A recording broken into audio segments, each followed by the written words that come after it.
Y'all, I think we made him mad, y'all. Like, really fucking mad. Like, M don't do shit like this. He don't drop albums out of nowhere in less than a year's time. Like, he's never done that shit before. Like, I mean, I ain't no bitch, but I'm scared.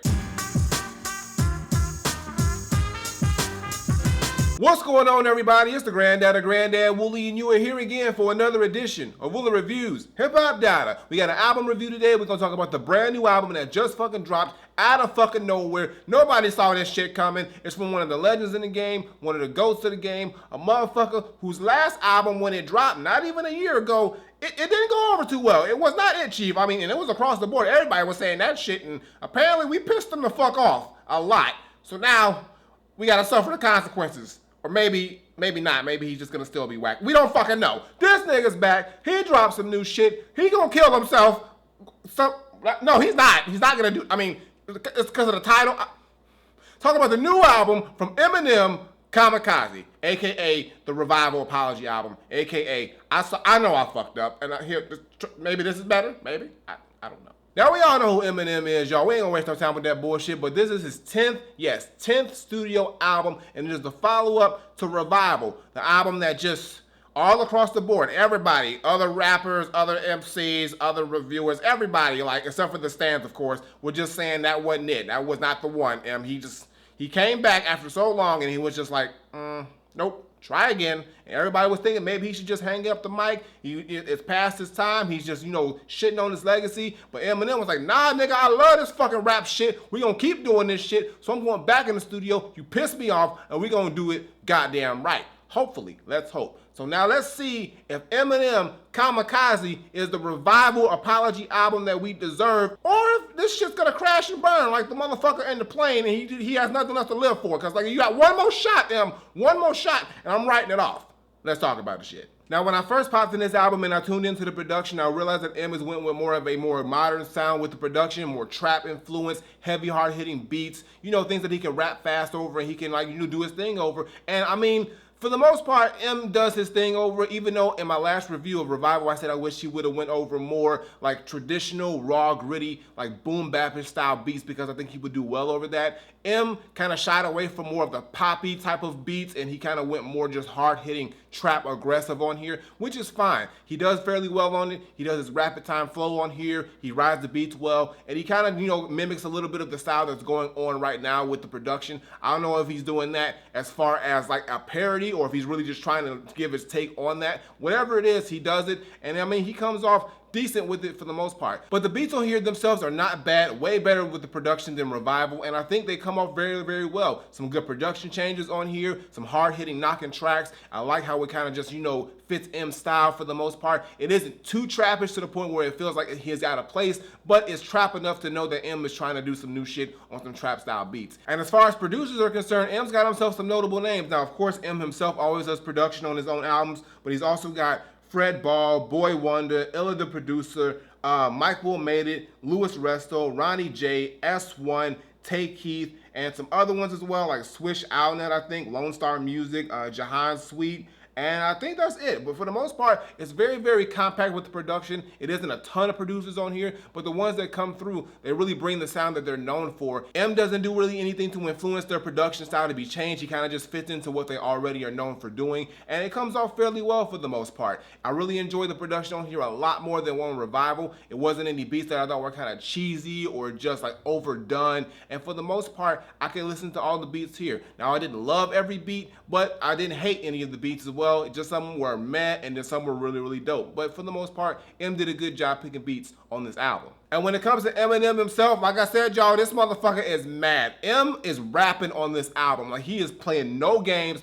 no bullshit. Out the gate, he is like, I'm spitting and I'm giving you bars. And that's what he's doing up, down, left, and right on this entire project. He comes with a very, very rapid flow. M is rapping super fast on here. He can rap his ass off, but he's also bringing more quality lyrics than he did on Revival. There are not as many cringy lines like it was on Revival. He's really came and focused on his pen, and he really just kind of got back in the saddle and said, okay, let me do this a lot better than I did last time, and it shows. He's riding these beats very well. He's coming in attacking the beats. He's giving us that Slim Shady-esque feel with the lyrics. He's going at people. He's just giving us those clever wordplay and lines, but at the same time, he sort of sounds more revitalized. He sounds like he's pissed off and a fire has been lit under his ass, which is what we planned on doing or planned on getting from him after the backlash he got from Revival. So he took that criticism and he turned it into fuel, and we've gotten a more energized, a more hungry, a more motivated Eminem. And not to mention the motherfucker is back to dissing motherfuckers. He is dissing like all kinds of motherfuckers on this album. He dissing Academics, he dissing Joe Budden, he dissing Tyler the Creator, he dissing Lord Jamar, he dissing Machine Gun Kelly, and all the other motherfuckers who were reviewers who was like shitting on his shit.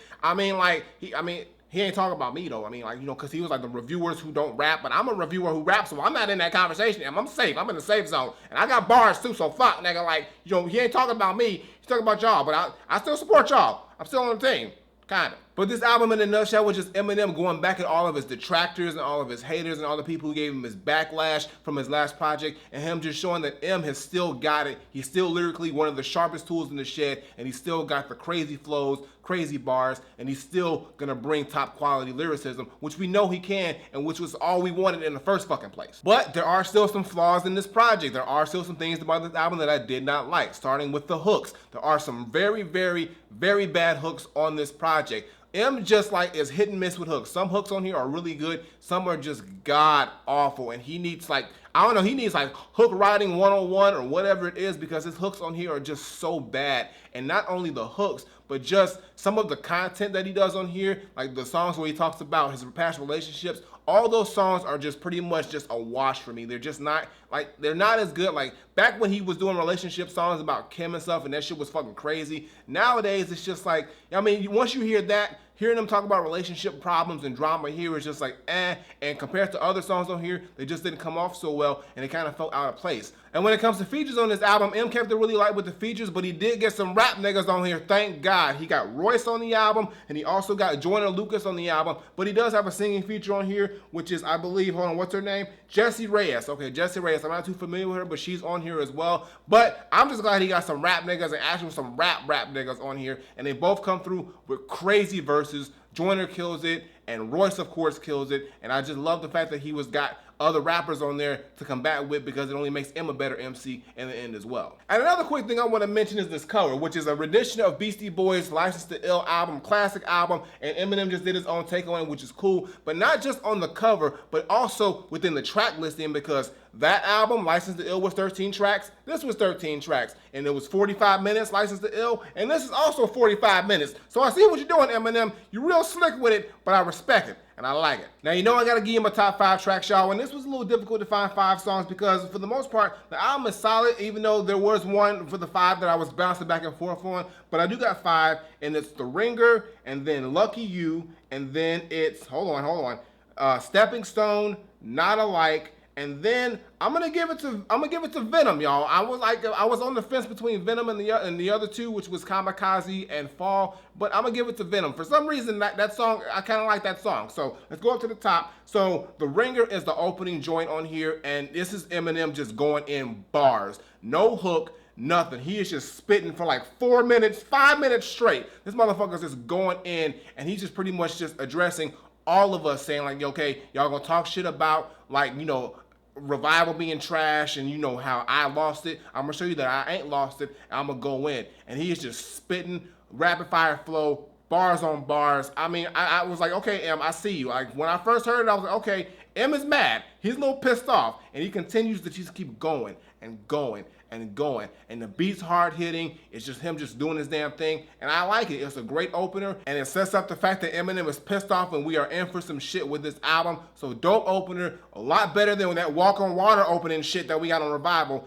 and it's the M that we really need to hear and want to hear, so it's dope. The next song, Lucky You, features Joyner Lucas, who comes through with an amazing verse, and also Eminem. But this song is really dope because it talks about how, like, you know, Eminem is like saying, yo, like, I should be, you know, retiring, or I've had my fill. Why am I still hungry? Even though, like, I've done it all. I mean, I've won the Grammys. I've made millions and millions of dollars. I've sold the albums. There's really nothing left for me to do but just rap, but I'm still hungry in the game. And then he's got Joyner Lucas coming in talking about how he's, you know, waiting to be the next up. He's hungry. He's ready to get his place at the table. So it's pretty much just sort of like Joyner's talking about how he's ready for his place at the table, but M's talking about how he's not ready to leave the table because he's just gotten so used to feasting and eating off the game the way he has. But it's a dope song. Joyner and M just go bar for bar with each other, and they work well together. I love the chemistry that they have, but they didn't go back and forth, but their verses were both equally amazing, and it's just really good to hear M on a song with an actual dope rapper and just see how much extra passion he gives off when he has that in his presence on a song. So it's a dope track. Beat hits crazy, really good. I love Joyner's verse, I love M's verse, and it's one of the strongest songs on the album, hands down. The next song, Stepping Stone, y'all, hit me right here in the feels right here. This is probably one of like the songs that I was like, damn, yo, for real. It was sad. It was dope, but it's sad. This is the song where M is pretty much addressing D12, the members of D12, and pretty much also gives us the reason why we have not gotten another D12 album after all these years. Basically, in a nutshell, D12 just ain't got it no more. You know, they tried to go in the studio and make more music, but after Proof died, just the vibe and the whole aura of it was just not there anymore, which I can understand. But also, M is apologizing to D12 because he feels like he could have did better for them in their careers, because at the end of it all, like, we really aren't talking about D12. None of the members of D12 really had a successful solo career or went off and thrived on their own, and it just seems like M used them as just another stepping stone to get further in his career, and it feels like, you know, M just kind of feels bad about that because he's like, I'm not the guy who could have really shouldered the weight and really kind of carried you guys into success because, you know, I was going through my own issues and problems, and he feels bad about it. So now he's at a point where he's like, yo, I just don't want to dead it. I just want to say, like, we're still friends, but the whole D12 shit, it's over. RIP to D12. No more Dirty Dozen. Like, and you know, it's sad, but you know, it's a chapter in the book that M feel like he has to close, and I understand because even though it would have been dope to get another D12 album, I understand what M is saying. Without Proof, it wouldn't have been the same, and it's just been so long since the last one. I don't even know how it would have went off. But that's the end of D12, y'all. It's sad. I'm gonna miss them, but yo, it is what it is. But it's a dope song. The hook is crazy. The beat is on point, and M is really just like, you can tell M really feels what he's saying when he says this shit, and it's just a dope record. One of the favorites on the album. The next song, Not Alike, features Royce da 5'9", and when I first heard this song, I was like, wait a minute, ain't this Block Boy JB's song? Because, like, okay, the producer dude, Take Keith, like, he has the same piano riff that he kind of uses, but like in small variations. So like Block Boy JB, his Shoot song and his Look Alive song, and also Not Alike here, all have that same kind of piano vibe, which I was like, I don't know if I like this shit. But then, you know, then the hook comes in where M is like, brain dead, blah, blah, whatever it is. And it's just like a fucking Block Boy style, you know, hook. So I'm like, I don't know if I like this song. But then Royce comes in with a dope verse, but where it really shines is on M's part. M comes in with the Take Keith beat, but then the beat flips, and M just spazzes the fuck out. The second beat on here is fucking amazing, but he's going at Machine Gun Kelly, and he's really going at this motherfucker. And I heard just recently, Machine Gun Kelly did a response, which was like, yo, so now we full on in the beef shit, but yo, M is just murdering Kelly on here, and the fucking flow he's doing, in fucking insane. So it made up for all the shit at the beginning, and I ended up, you know, kind of vibing with the beginning after a few listens, but that second half, oh my God, M just went berserk. And I feel bad for Machine Gun Kelly. Like, props to you for like not backing down and being a bitch and like really responding, one of the only dudes who did, but like, this is Eminem we talking about, Kelly, so you better be ready to bring fire, because now that Eminem got that response from you, it's just opened the floodgates for all kinds of hell. All kinds. But the song is dope. It's dope as fuck. And the last song is Venom, which is actually, I think, the soundtrack, title track for the movie Venom, which I'm probably gonna go see. But this song right here, I like the beat on here, and I kind of like how like Eminem was like rapping. He's like, knock, knock, let the devil in. But I just like the vibe of this song for some reason, like compared to the other songs on the album. The hook on here, it grew on me. First it was like, he was more like, Venom, Venom, Venom, Venom. Like, I was like, what the fuck are you doing? But after a while, I'm not gonna lie, y'all, I kind of fuck with it. And it's a dope song. It's a very epic closer. It isn't really like tied into like the whole theme of the album, but in the same way, it kind of is in a way. So it's cool. I like the song. It was like one that I ended up playing a lot more than I thought I would. But for the most part, it's a dope little soundtrack. M's gonna get some movie money out of it, but you know, it's cool. I like it. I like it. And that's my top 5, y'all. And honestly, yo, this album is a lot better than Revival. It's not perfect, like songs like Normal, which is like fucking, I don't even know why that song was on there, as well as fucking Nice Guy. That shit is so fucking obnoxious to hear, that suck my dick, you fucking suck, man, suck. What the, no, nigga, no. Like, that shouldn't have been on there. And Good Guy was a little bit better, but not that much better. Like, all 3 of those records could have just been gone. Like, I didn't even need to hear them shits. I skipped them shits immediately. So that's what really brought it down for me, as well as some subpar hook writing, like on the song The Greatest. His rapping on there is fucking amazing, but that hook is not the money, not at all. And it's just, those are the things that really draws the album back from being perfect, but I will say it is a vast improvement to Revival, so I will give M that, and I thoroughly enjoyed a good chunk of this album. So my final verdict, I'm not saying that Eminem Kamikaze is an album that's vastly an improvement from Revival, even though it still suffers from a lot of things like bad hook writing and some bad songs in general, but it does have some great rapping from Eminem, a more passionate Eminem, and some shit that we know you could actually want to listen to and enjoy. All I'm saying is that M as a rapper on here, he's got his fire back for the most part, and he's killing it. Lyrics and bars are on point. He's going after motherfuckers savagely. Like, the shit he said about Tyler was crazy. The shit he said about Machine Gun Kelly was crazy. I mean, even going after Lord Jamar and Budden and all these cats, and he's just ready to fucking, he's ready for war. And I like that M. I like that passionate, fiery M, but at the same time, the songwriting on here with the hooks is just subpar on a lot of songs. The songs like Normal and Good Guy and Nice Guy could just completely be gone because those songs are not good at all. And it's just like, overall, it's a really, really good album, but it's still not amazing. There are still some flaws on here, but I will say he has improved and he made an album that I can enjoy a lot more than Revival. So all I gotta say is that for me, Eminem Kamikaze is not Granddad approved, but I will give it a very highly Granddad recommended. So go check it out. You've probably already heard it by now, but if you haven't, check it out. It is a dope album. M has done a lot fucking better, but he still has more room for improvement, and I want him to get better with his hook writing. I want him to get better with some of his subject matter, but for the most part, when it comes down to technical rapping ability, Eminem cannot be beat. There is nobody bar none that can do what this man can do lyrically on a mic. Or if they can, not nearly as well, and I will give them that, as well as points for the whole Beastie Boys album cover rendition. I really, really like that too. And for the most part, M's doing his thing, and he really does have a fire lit under him, so let's continue to see if that fire grows more and more, and if he can give us better quality projects from this point on. But I got nothing more to say. Eminem Kamikaze is very highly Granddad recommended, so go check out the shit right fucking now.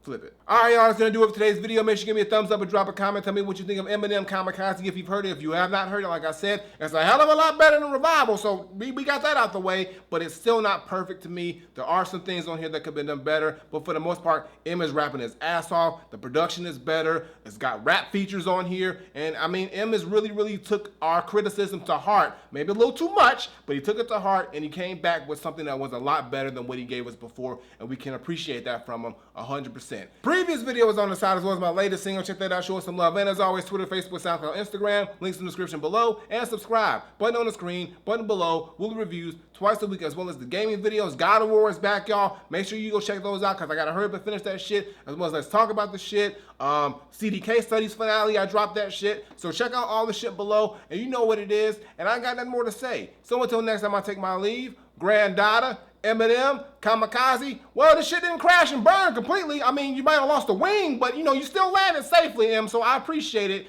But like, let's keep getting better. Let's keep getting better. Work on them hooks.